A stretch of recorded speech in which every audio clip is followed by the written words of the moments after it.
Je ressentais un fort bourdonnement dans les oreilles. Devant moi se présentait une sorte de tunnel sombre dans lequel je me suis senti aspiré, que j'ai traversé rapidement, attiré par une lumière que je voyais tout au bout. Tout à coup, j'ai senti une petite secousse et mon esprit s'est littéralement séparé de mon corps physique. Je me suis mis à planer au-dessus de la rivière. Je voyais mes amis en train de tirer mon corps vers le rivage. C'est alors que, du côté de la lumière, un groupe de belles personnes est apparu et m'a accueilli avec un amour infini. Ils m'ont fait signe de les suivre et j'ai pu contempler un paysage d'une beauté absolument indescriptible.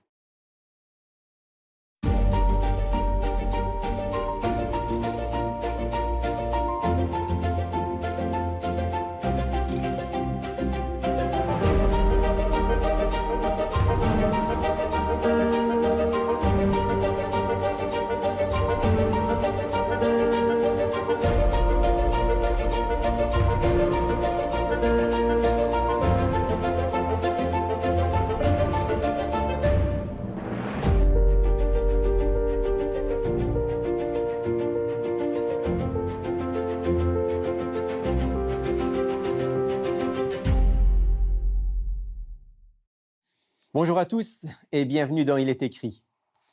L'expérience que je viens de relater en introduction n'est qu'un exemple parmi des milliers de témoignages qui se ressemblent plus ou moins, avec des variantes, et qui émanent le plus souvent d'hommes et de femmes qui ont vécu un arrêt respiratoire ou un arrêt cardiaque, qui ont frôlé la mort.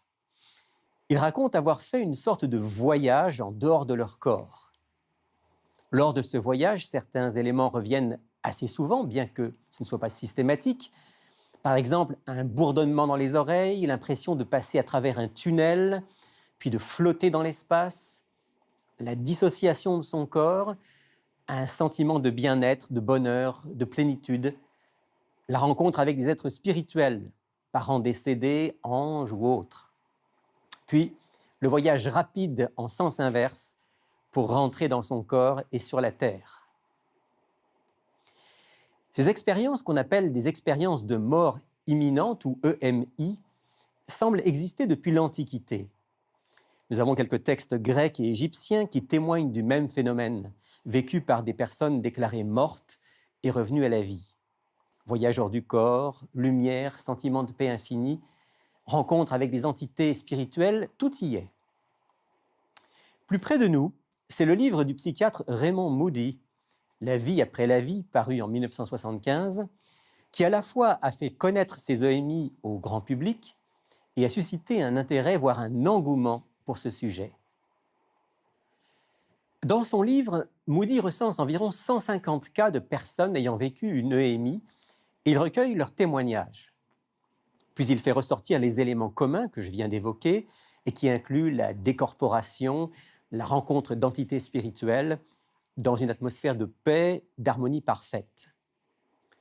Pour Moody et pour d'innombrables personnes qui pensent comme lui, ces EMI sont l'une des preuves les plus flagrantes que la mort n'est pas la fin de la vie, mais qu'au moment de la mort, il y a une dissociation entre le corps qui va périr et une partie immatérielle et immortelle de l'être humain qu'on peut appeler l'âme ou l'esprit. Parmi les plus ardents diffuseurs de ces EMI comme preuve de l'immortalité de l'âme se trouvent certains chrétiens qui y voient une confirmation de leur foi. Tout récemment, alors que je parlais dans un petit groupe de partage, il est écrit, une participante m'a raconté que justement, le dimanche précédent, 2 personnes de son église avaient témoigné avoir vécu une EMI et y voyaient une grande bénédiction.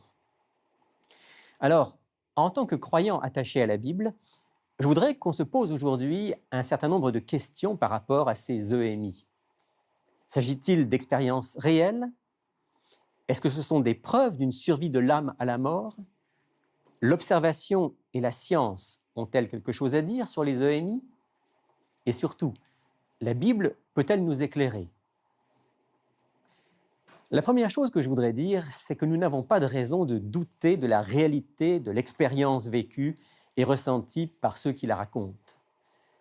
Le nombre de témoignages et la sincérité évidente de l'immense majorité des expérienceurs, comme on les appelle, établit au-delà de tout doute qu'ils ne mentent pas, qu'ils n'inventent rien. Ils ont bien vu et ressenti ce qu'ils décrivent, parfois avec beaucoup de détails. L'expérience est réelle, mais la question est de savoir si ce qu'ils ont vu est réel ou si c'est une illusion de l'esprit.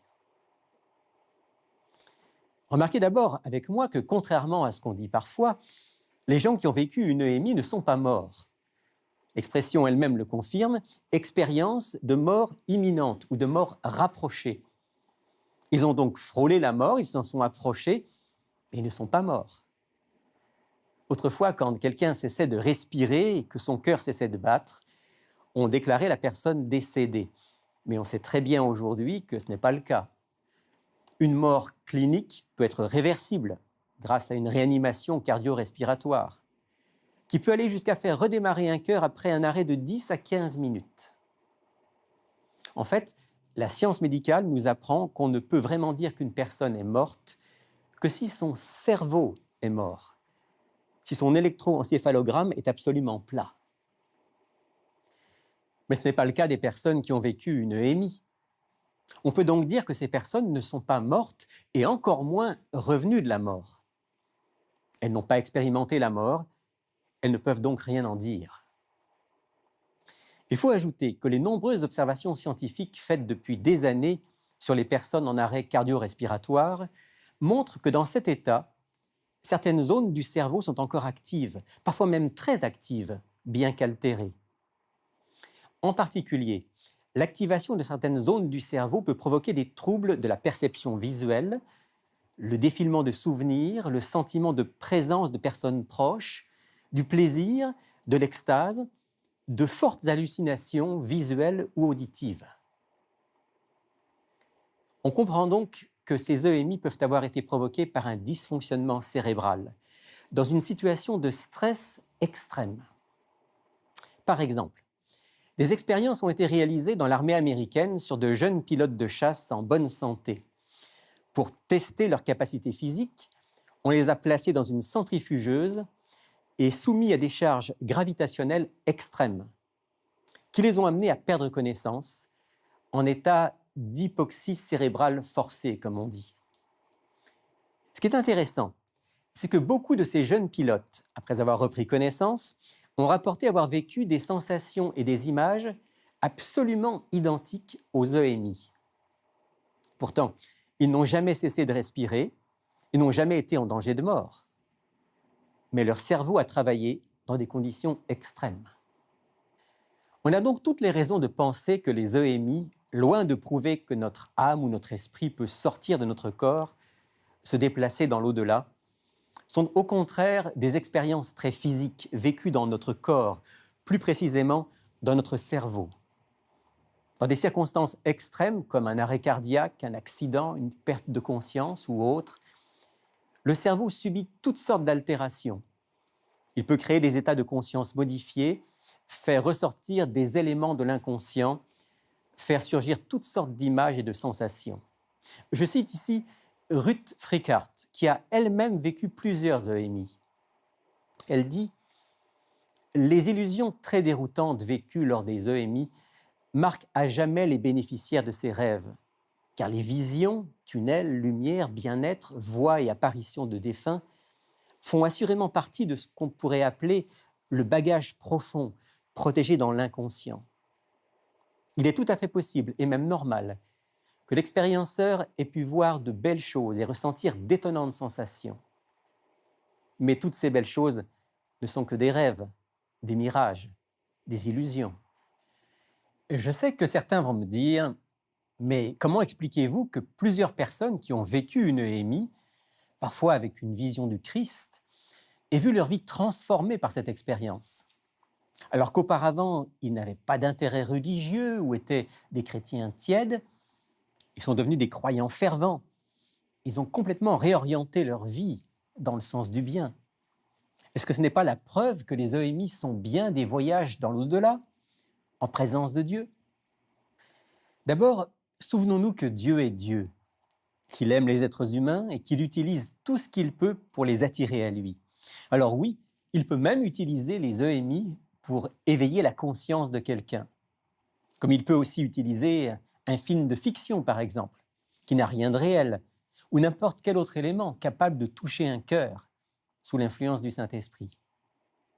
Mais le fait que Dieu puisse utiliser une Noémie pour parler au cœur de quelqu'un ne prouve en aucun cas que l'expérience est réellement une séparation de l'âme et du corps, un voyage dans l'au-delà.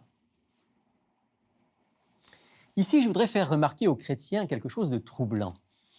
Si ces Noémies étaient vraiment des expériences qui permettent de se rendre dans l'au-delà, tout près de Dieu et du Christ, comment se fait-il que l'immense majorité des personnes non croyantes ou sans intérêt pour la religion, qui vivent une Noémie, en reviennent sans avoir reçu aucun message relatif au Christ ou à l'Évangile, à la nécessité de la repentance ou d'une vie nouvelle?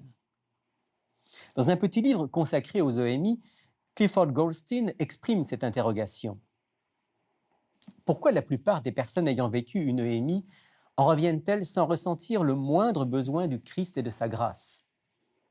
Si ces personnes ont vraiment été emmenées au ciel, ont parlé aux anges de Dieu ou à Dieu lui-même, pourquoi ne leur ont-ils pas communiqué l'enseignement biblique le plus fondamental, à savoir la nécessité de la grâce du Christ pour le pardon des péchés? Ce qu'elles disent avoir entendu dans l'au-delà s'apparente généralement plutôt au dogme du New Age, à un sentiment de paix, une grande lumière, un être lumineux qui les accueille et les rassure, puis les événements de leur vie défilent devant leurs yeux, sans aucun jugement, juste de l'acceptation pour chacune de leurs actions. Voilà un évangile bien différent de celui de Jésus-Christ. Pas besoin de se repentir, de recevoir le pardon de Dieu, de changer de vie. Le paradis est promis à tous, quelle que soit leur vie. Ce nouvel évangile très à la mode, qui fait l'économie du Christ, du repentir, du pardon divin, des commandements de Dieu, cet évangile des Noémies, quelle en est l'origine? Elle est certainement plus humaine que divine. Elle correspond bien aux conceptions que véhicule notre monde, et dans bien des cas, elle correspond aussi à la conception de la personne qui a vécu le Noémie. Son subconscient s'exprime en quelque sorte.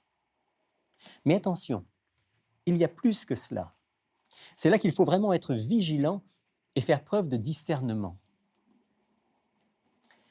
Dans un article consacré aux Noémies, le journal Christianity Today, qui est pourtant un magazine plutôt ouvert et non dogmatique, lance un avertissement aux chrétiens. Dans plusieurs de ces aspects et des témoignages rapportés, le phénomène des Noémies est conforme au sujet de prédilection du New Age. Les notions transmises aux personnes qui vivent une Noémie leur font rarement comprendre qu'elles ont besoin du Christ. Compte tenu de ce que Jésus a enseigné sur les tromperies démoniaques, il est logique que le malin veuille convaincre les gens qu'ils n'ont pas de compte à rendre, qu'ils n'ont pas à craindre le jugement d'un Dieu saint. Cette allusion au malin, c'est-à-dire le diable, à propos des Noémies, en fera peut-être sursauter quelques-uns. Et pourtant, il est loin d'être exclu que le malin s'infiltre dans ces phénomènes des Noémies pour orienter le message que les expérienceurs reçoivent. Car au fond, le message principal véhiculé par les personnes qui vivent une Noémie est bien que la mort n'existe pas, que ce n'est qu'un passage vers une autre forme de vie, que notre âme se libère du corps à la mort pour vivre une expérience plus pleine dans l'au-delà.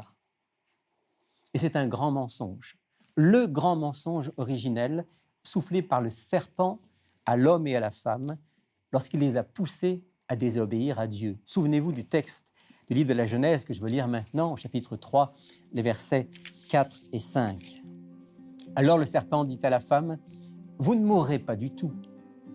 Mais Dieu sait que le jour où vous en mangerez, vos yeux s'ouvriront et que vous serez comme des dieux qui connaissent le bien et le mal. Vous ne mourrez pas du tout. » Ce grand mensonge originel qui a été démenti par la mort d'Abel, en tout premier lieu, puis celle d'Adam et Ève et de tous leurs descendants, ce grand mensonge originel, le malin l'a perpétué en faisant croire aux humains qu'ils ne meurent pas vraiment. Vous êtes immortels, votre âme est immortelle.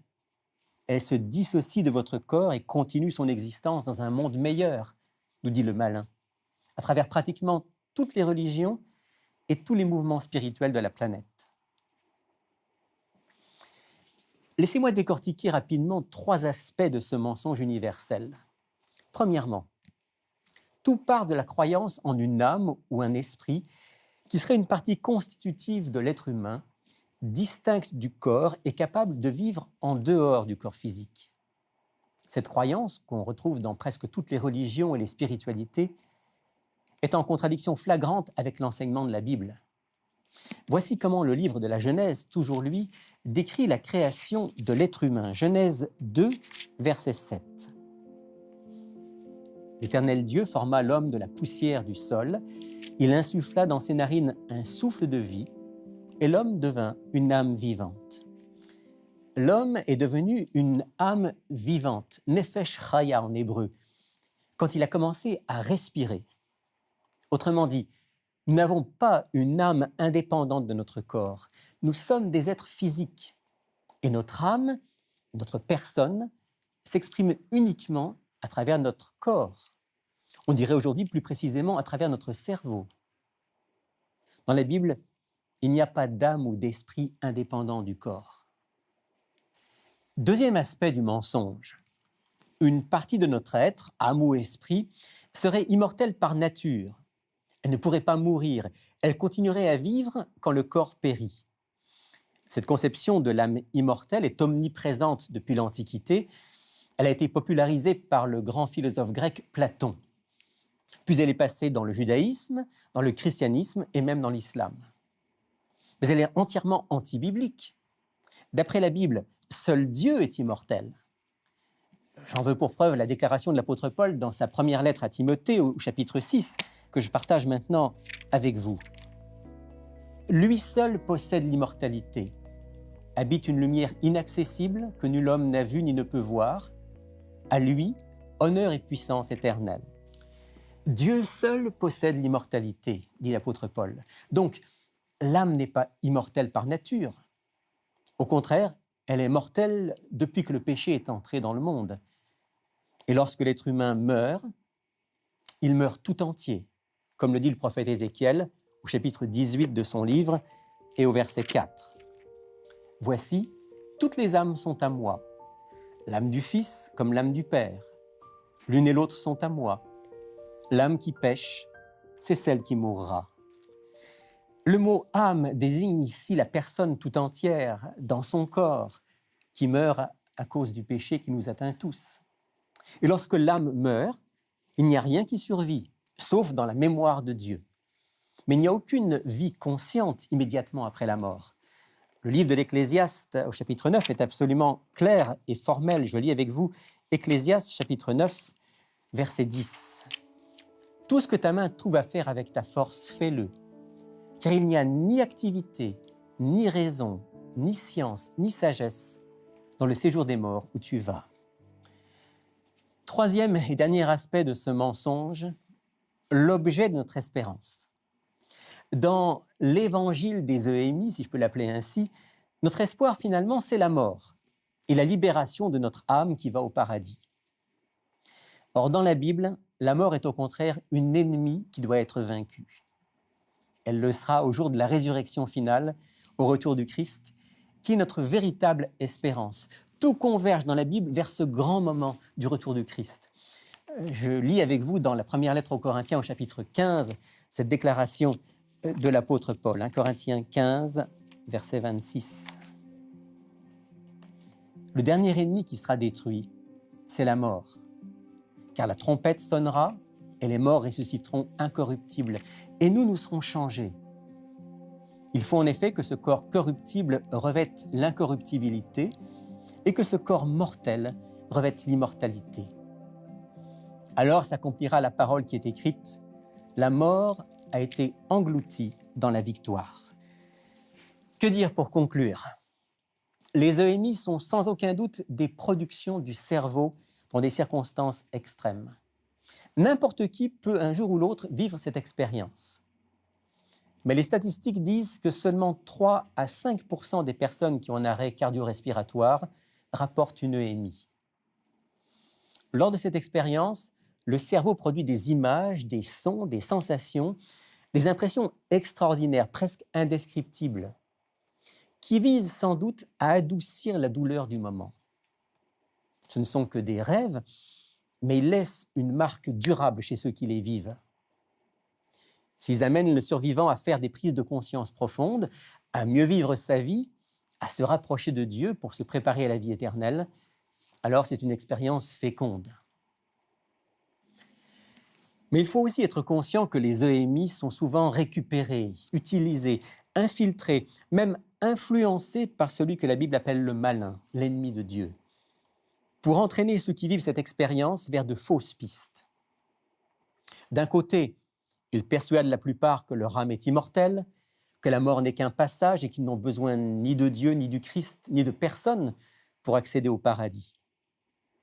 De l'autre côté, il convainc aussi des chrétiens de cette pensée non biblique selon laquelle l'âme est immortelle et accueillie par le Christ immédiatement après la mort. Quand on se souvient que le Nouveau Testament nous met en garde contre les faux messages prophétiques et les miracles mensongers, particulièrement au temps de la fin, on fera bien d'être prudent face à des expériences comme les EMI, dans lesquelles on parle de messages venus de l'au-delà et même de personnes décédées rencontrées de l'autre côté. Comme toujours, notre seule sauvegarde est de nous appuyer fermement sur le message de la Bible, sur un solide « il est écrit ». Car, écrit l'apôtre Paul, même si un ange du ciel vous annonce un évangile différent de celui que nous vous avons annoncé, qu'il soit anathème. Notre espérance solide n'est pas dans la mort, mais dans la résurrection, comme l'exprime clairement la Bible, par exemple dans ce texte de l'apôtre Paul, 1 Thessaloniciens 4, versets 16 et 17. « Car le Seigneur lui-même a un signal donné, à la voix d'un archange, au son de la trompette de Dieu, descendra du ciel. Et les morts en Christ ressusciteront en premier lieu. Ensuite, nous les vivants qui serons restés, nous serons enlevés ensemble avec eux dans les nuées, à la rencontre du Seigneur dans les airs. Et ainsi, nous serons toujours avec le Seigneur. »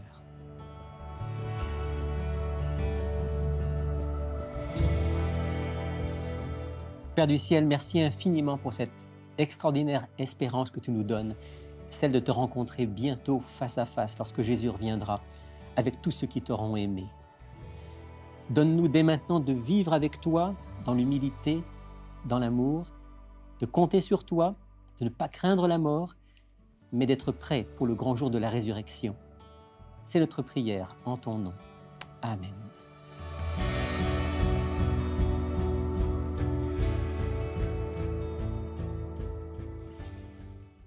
Vous voulez en savoir davantage sur les expériences de mort imminente? Eh bien, il est écrit à ce qu'il vous faut. Et c'est France qui nous présente aujourd'hui notre offre de la semaine. Bonjour France. Bonjour Rémi. Et bonjour Alberto. Bonjour Rémi. Bonjour Alberto. Alors, ce livre que tu as entre les mains, c'est un livre important pour nous. Très important et nous sommes heureux de le présenter pour nos auditeurs parce qu'il est écrit à contribuer à la traduction afin de pouvoir l'offrir quand même à nos auditeurs francophones. L'original était en anglais. Oui, voilà, il est en anglais, on l'a fait traduire en français. Alors, le titre est « Dans la vallée de l'ombre », donc ça nous ramène un petit peu au psaume 23. Alors, c'est un ouvrage très complet, c'est un collectif. Il y a 6 auteurs en tout, dont au tout début, un beau témoignage, je dirais même fascinant, d'une personne qui a vécu l'expérience de mort imminente 2 fois, donc 2 comas profonds. Alors, on lit ce témoignage et il y a aussi des spécialistes qui apportent leur expertise, leurs commentaires, dont un urgentologue, une personne qui est spécialiste dans l'étude du cerveau, donc la neuroscience, un philosophe, nous avons aussi la théologie et l'étude biblique. Donc, c'est vraiment très, très complet. C'est une série d'articles assez courts, mais qui ciblent, voilà, on va dire, un aspect, un angle par rapport à l'EMI. Oui, puis je trouve que c'est une étude vraiment rationnelle, scientifique, qui nous ramène, moi je dis, comme les 2 pieds sur terre, parce que en 2022, comme nous sommes rendus aujourd'hui, la science s'est développée, donc on connaît des choses qu'on ne connaissait pas autrefois. Puis en même temps, il y a tout l'aspect biblique. Voilà, exactement, une étude à la fin. Alors pour 10 $, une centaine de pages, ça se lit très bien. On encourage les gens à se le procurer. Dans la vallée de l'ombre. Voilà. Merci France. Ça fait plaisir. Alberto, je me tourne vers toi. Si tu es là, c'est qu'il y a une question d'auditeur ou d'auditrice? Oui, c'est Sandrine qui nous a écrit sur la web. Puis elle pose une très bonne question.